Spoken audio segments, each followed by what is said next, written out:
They say there is a big difference between a good leader and a great politician. Even though it is possible to be both, there is always a glaring difference in that a great politician is obsessed with what is popular. Unfortunately, what is popular may not be what is right. So people in a country may be angling towards a certain policy, but it might not be the right policy for the country. So a great leader, a good leader that is, knows the difference between what is popular and what is right. And that, ladies and gentlemen, is what determines whether a country moves forward or doesn't. Getting reelected or not is not a measure of good leadership. It is a measure that you know how to play politics. In some cases, people can reward you for making the right choices if the people who value these right choices are the majority. But in other cases, they might send you home if they are persuaded otherwise. And ladies and gentlemen, today we are looking at one William Ruto. In this light, is William Ruto a good leader? And if he is, does he deserve to be re-elected, or should he be sent home because he is not doing the popular thing? That is what we are going to look into briefly. If it is a topic that interests you, I'll urge you to continue watching. And if you are already finding value from the videos we do produce, take a moment and subscribe to the channel. And of course, don't forget to like this video. Like I said, there is a big difference between a good politician, a great politician, and a good leader. Kenya has so far had 5 presidents since independence. We are not a very old country, but also not very young, because we have been enjoying self-rule for the past 60 years. Unfortunately, ladies and gentlemen, our so-called self-rule has benefited a few at the expense of the majority. Not a single day will a Kenyan politician miss the opportunity to remind you that Kenya was doing better than South Korea and Singapore. It doesn't matter which party this politician is. Their reference always will be that Kenya at independence was doing better than Singapore and South Korea. In fact, some even go as far as saying that Kenya was in a position to give aid to countries like South Korea. Whether true or false, it is an emphasis on what stage Kenya was at the time of independence, economically speaking. So, ladies and gentlemen, if we were doing better than Singapore and Korea, how comes our GDP today, or GDP per capita, or living standard, if you may, is below average? How comes Kenya is still referred to as commonly as a third world country when our peers, that is South Korea and Singapore, are considered first world countries? What happened? Let me briefly tell you what happened. Remember, I said there is a difference between a great politician and a good leader? Kenya has had neither. Take Mzee Jomo Kenyatta, for instance. He inherits a country that is yearning for change. You see, with self-rule, the expectation is that we can now do the things we couldn't do under the restrictions of the colonizers. Kenyatta begins very well, as expected. And he outlines that our new enemies as a recently independent country are limited to three. We are not supposed to fight amongst ourselves. We have already sent the colonizer away. What we need is to focus on these three enemies. The first enemy is disease. The second enemy is illiteracy. And of course, the third enemy is poverty. So it was umasikini, ujinga, na ugonjwa. Those were our enemies. And that is brilliant. Only if he meant them. But that's not what Kenyatta focused on. Going by the evidence, Kenyatta focused on how to amass wealth, not how to help Kenyans. And so for the 15 years that he was in power, Kenya achieved very little. And in fact, this is when we were overtaken by our so-called peers. Unfortunately, Moi felt like he owed the Kenyattas. So he promised that he was going to follow in the footsteps. Remember Fuata Nyayo. And so he did very little to change from the path Kenyatta had taken of amassing wealth, rewarding a few cronies at the expense of millions of others. So that is the type of country we ended up with. And also, unfortunately, Moi ruled for a very long time. The country was on its knees. So Kenyans from every quarter came together and gave the chance to one Mwai Kibaki.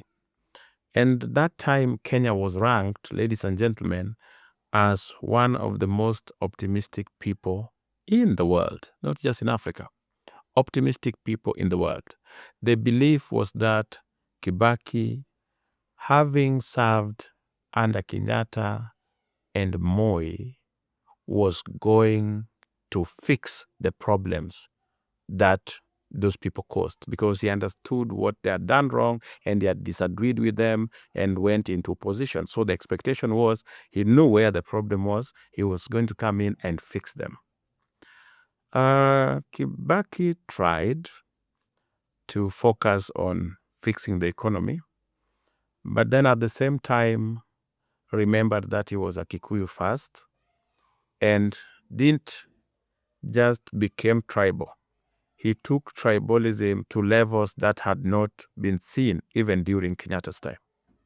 He left the country so divided that when we went for the elections of 2007, Kenyans hated each other, that it was not a big problem for them to turn against each other in very chaotic manner. Unfortunate.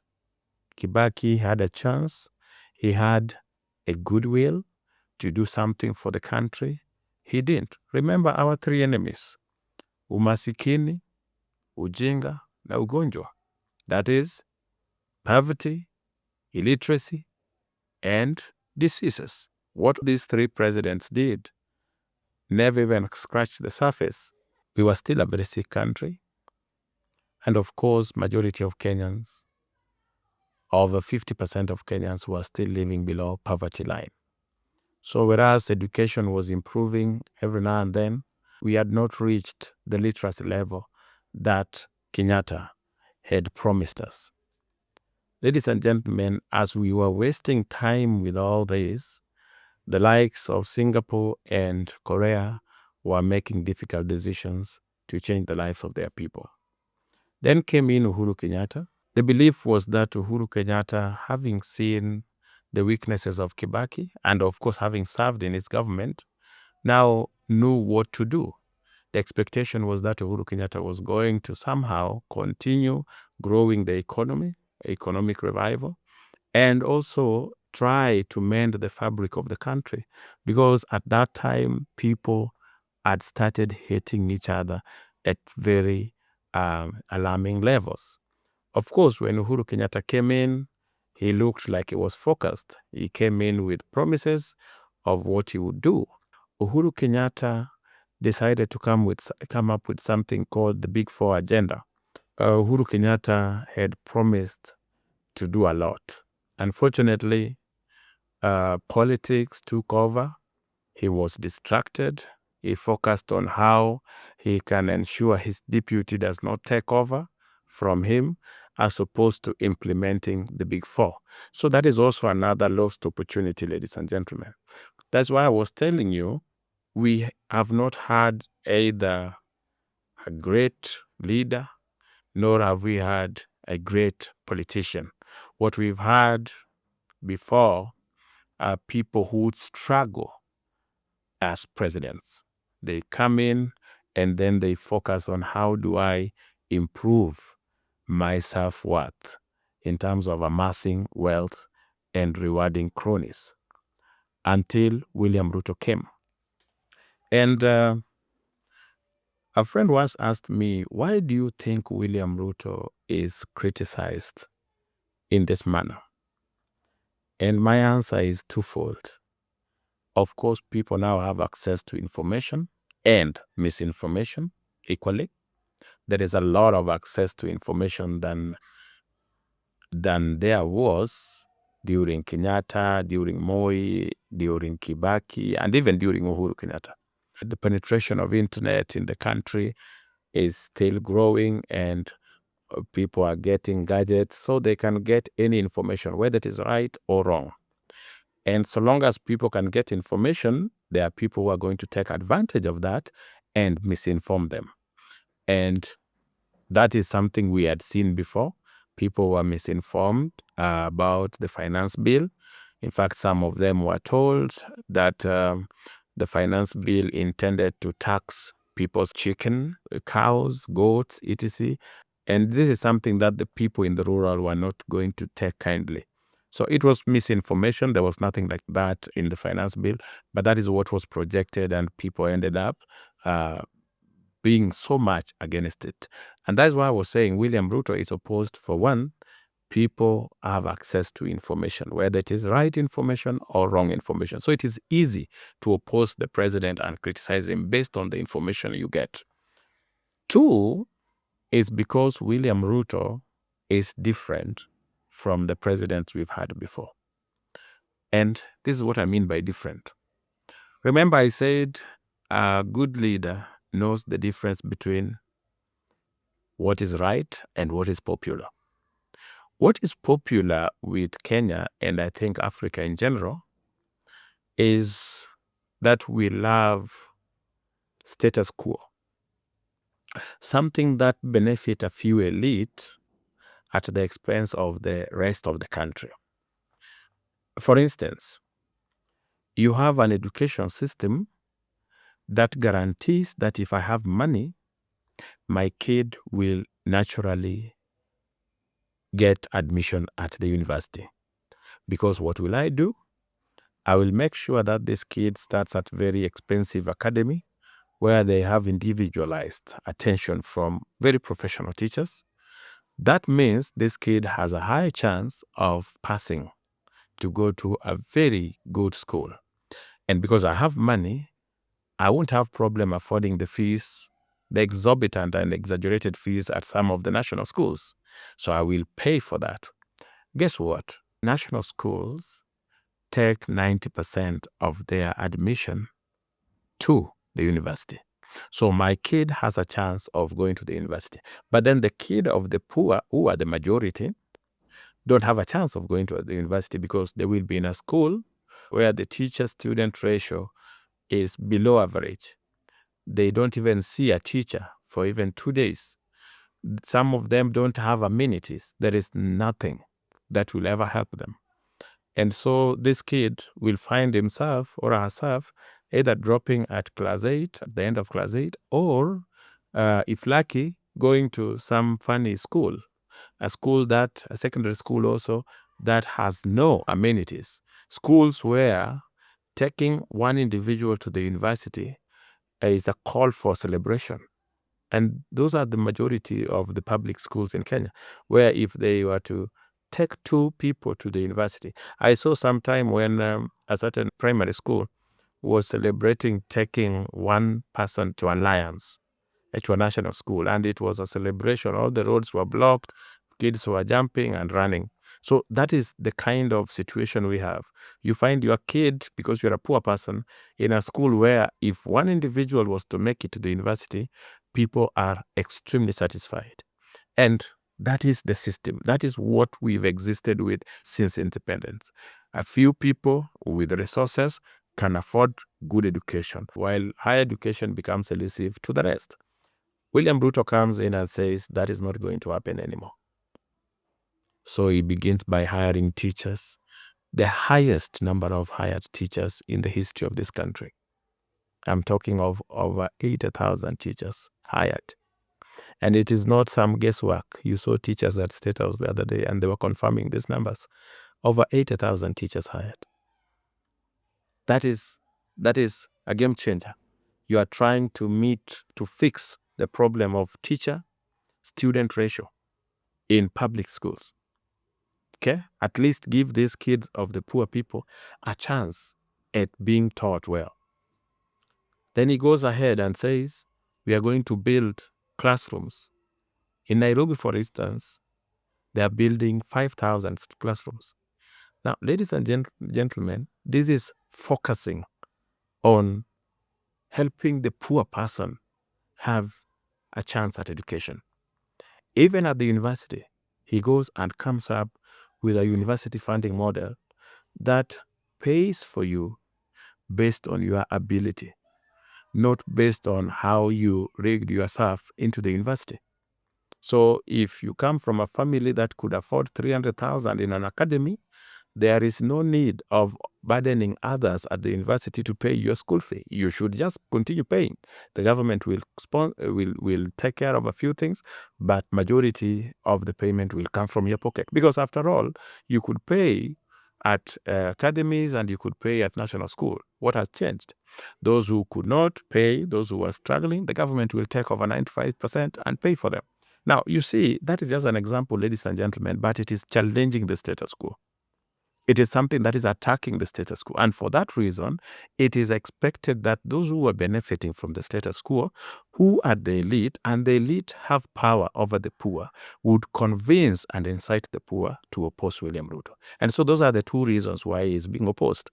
There is access to information, and people now get almost instant information. And I said, whether it is wrong, whether it is false or true, they get it. And people can now rebel almost immediately. They don't have to wait for news in the evening. They can rebel almost immediately based on the kind of information they've gotten. But also, too, William Ruto is challenging the status quo. He is saying that this is not how we are going to do things moving forward. He's saying that instead of continuously telling Kenyans that Korea and Singapore are our peers, why can't we do what they did? Singapore embarked on turning a slum like Kibra into a world-class city. How? By building houses. Even today, I dare you just take your phone and Google the housing program in Singapore. You'd find that Singapore is a very expensive city, but most of the houses are subsidized by the government. That is what is happening there. If you go to Korea, you will find the same thing. What these people did, they made difficult decisions. Those decisions were not accepted with joy as expected.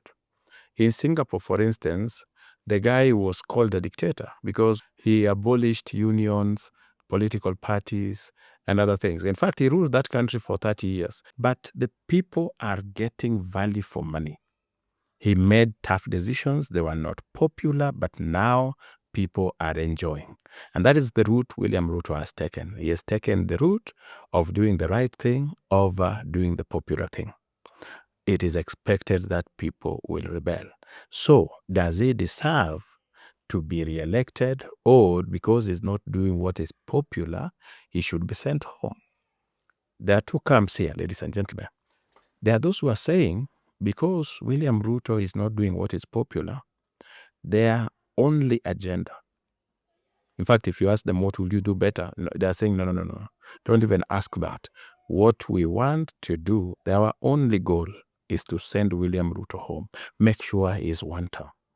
In fact, whenever an election has happened in Africa and the incumbent is defeated, the people will be rejoicing in Kenya here as if that election was done here. They would be like, that is what is going to happen to William Ruto.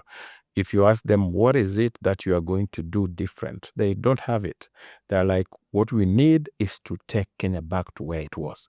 One of the leaders, Rigathi Gachagua, said, we need to maintain status quo. That is how Kenya is, where the poor is there to suffer, while the elite are supposed to grow from riches to riches.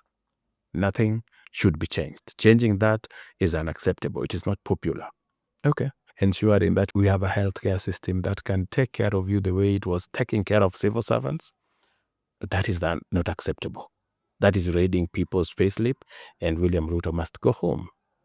Building houses so that my relative and your relative who are struggling in slums can at least have a decent house and live in dignity the way you do. No, that is not acceptable. You can't allow that to happen. They must remain in squalor conditions and suffer. Poor farmers who could not afford fertilizer are not supposed to get cheap fertilizer. How dare you give them cheap fertilizer? This is the preserve of large-scale farmers and people with money. We are supposed to be the one producing so that we have monopoly. We control the market. You see, if you give fertilizer to these poor farmers, they are going to flood the market with maize, and then we will not make the money that we do make. So status quo is out there fighting. I even gave you an example of the university funding model. While it is saving universities and reviving some that were already insolvent, reviving them, there are people who feel, I wasted money at the initial stage to rig my kid into the university to be paid for by government, and I cannot allow my money now to pay for the poor person. No. So it's a case of you want to stay in your comfort zone, even if everybody else suffers. And they're saying, because Ruto is disturbing that status quo, disturbing them at their comfort zone, they want to send him home. That is one team. If you ask them, what has Ruto done? They will look at you in the eye and they will tell you Ruto has done nothing. And that nothing will not be metaphorical. It will not be, they will not be using it metaphorically. No. They will be saying that with genuineness, that they believe William Ruto has done nothing. So whether you point them to Nairobi River, you point them to Golana Kulalu, whatever it is that you will tell them that William Ruto has done, they will tell you he has done nothing. They don't even want to tell you, no, but no. They will be like, he has done nothing. And the fact that you can mention these things means that you are on Ruto's payroll. You are paid to sell Ruto's propaganda. Okay? So whatever it is that you want to say, they will tell you that. Then we have other people who are looking at William Ruto and saying, for the first time, we have a leader who is willing to make decisions that are not popular, but that are right and long-term beneficial. And this leader needs to be given a chance. These people insist that William Ruto should get his second term. So we have two camps here. The one-term team who insist William Ruto has done nothing and who are better with him because he has disturbed the status quo. And the two-term team that are saying, even though the decisions he's making are hurting us now, but a little pain now is better than a lot of pain later, is more necessary than a lot of pain later. And so they are saying, we are willing to go deeper into our pockets if that is what it takes. We are willing to stand by you as long as we are going to change our country, move it from a struggling third world and be where our peers are. William Ruto is insisting that in our lifetime, Kenya will actually move from a struggling country to a fast or a developing country. So my question to you is, which side are you? Are you saying that because he has disturbed the status quo, he must be voted out? Or are you willing to stand behind the president and say, we are giving you another chance. We are giving you another chance to continue doing what you're doing. We want to see where Kenya will be in 10 years. Ladies and gentlemen, I am here to read your opinion and get your views. Are you one term? And if you are, why? Are you for two-term? And if you are, why? Let us engage in the comment section. And like I said, if you do find value in our videos, don't hesitate to like this one. And of course, consider subscribing to the channel. Otherwise, if you want a detailed explanation of William Ruto's achievements so far, watch this video.